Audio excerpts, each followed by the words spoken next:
ভাই বালিশ আছে না? আছে তো, ভিতরে আসেন ভাই। কি বাইরে নিয়ে যেতে আপনি বালিশ? ভিতরে বসেন।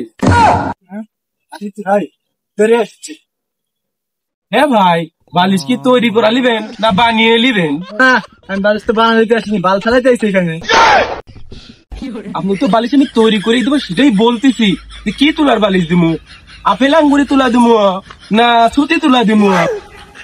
ভাই আপেল আঙ্গুর তুলা কিলোমিটার দেখান তো দেখি। যাহে ভাইটারে আপেল আঙ্গুরি তুলাটা দেহা তো লিয়াইতেছে ভাই। জানলাম না আপেল আঙ্গুরের তুলা কাকে বলে। এই লিয়ায় না, দেখছেন নি ভাই আপেল আঙ্গুরি তুলা কত সুন্দর।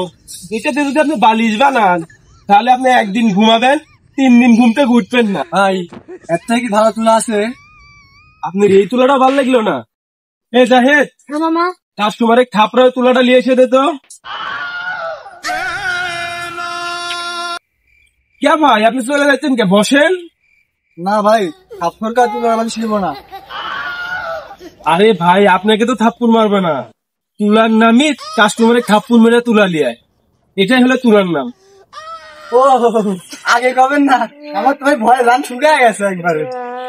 এই দে কাস্টমারের থাপ্পড় দিয়ে তুলার বালিশ বানা দিলাম। এই বালিশ আপনি ঘুমাবেন, ভাবি ডাকলে আপনি 3 দিনের আগে কোনো ভাবেই চাদন পাবেন না। বালিশটা নিয়ে যা ইউজ করেন হাজার।